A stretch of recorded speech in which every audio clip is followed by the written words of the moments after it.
Hi everybody, Beth Helvey with Couture Real Estate. It is September 8, 2021, and I hope you're doing well today. I want to go over some changes with you that are affecting the Florida real estate contract, and this will affect both the FAR bar, or what some people refer to as the standard contract, and the as is. There's a lot of changes, but I'm just going to hit the highlights with you. One of them is the personal property section. The personal property section on the contract is the part that declares what items that are personal property must remain with the house. For example, the refrigerator, the dishwasher, the oven, the curtains, the curtain rods, things that are attached must remain with the property. Things have been added, such as thermostats, because people are now installing smart thermostats. Doorbells, people are now installing smart doorbells. Storm shutters, believe it or not, those have not been on the contract before. Mailbox keys, which have been an issue before. Also our TV wall mounts. TV wall mounts have been a question for years. So the actual mount that the TV goes on stays with the house. And if there is something that you want to take with you as a seller, there's a section right under that where you can specifically state, this does not stay. For example, I'll see curtains on there. I'll see certain light fixtures. Grandma's chandelier is hanging in the foyer, things like that. And you'll see that on that particular section, and it is contractually agreed to that the seller will take it with them when they exit the property. A couple other things are water lifts.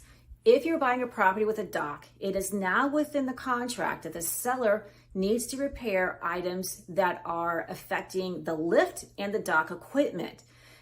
This all, of course, depends on how your contract is set up. But if it is in your contract that your seller is going to agree to a certain amount in repairs, this is now included in that repair section. Prior to this, sellers did not have to repair anything to do with a dock or a dock lift, but now they do. Which also means buyers, you're going to get that inspected. And some general inspectors do them, some do not. The other thing is force majeure. This is an interesting one. Prior to this, force majeure means anything which colloquially means an act of God that affects a closing. For example, in Florida, hurricanes will, which means that if you are due to close on a certain day and a hurricane comes through and either shuts down the closing because there's no power, the offices are closed, or anything like that, we now have a 14-day time frame built into the contract to which we can extend closing to allow everything to get back up and running. The good thing about this is there's no addendum that is needed. Everybody knows that that 14 days is built in, and we can just move everything along so that it can happen. This was important not just for Florida, but when the Northeast was having snowstorms, I think it was 4 or 5 years ago, we enacted force majeure because the Northeast was basically snowed in.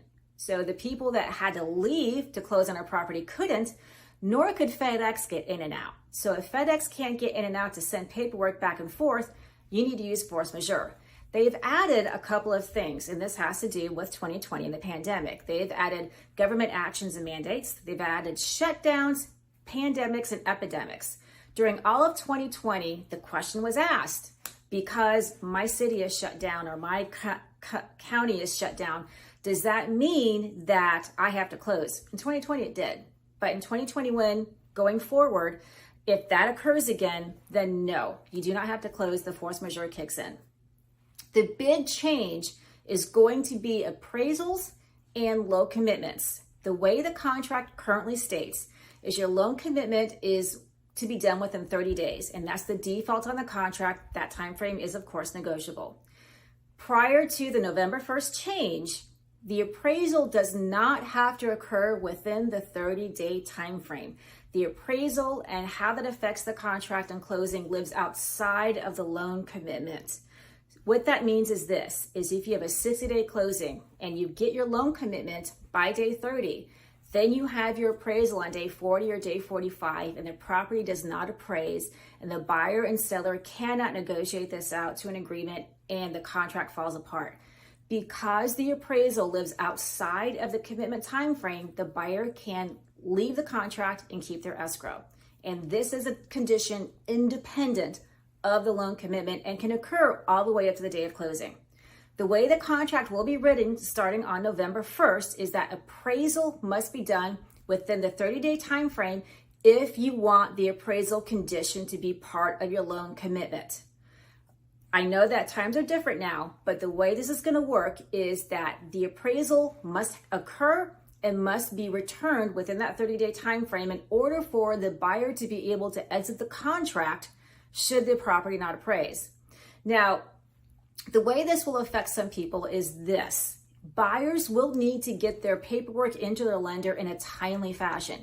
If your lender asks for a certain item of paperwork or a certain document, you need to get it in right away because appraisals aren't ordered right away.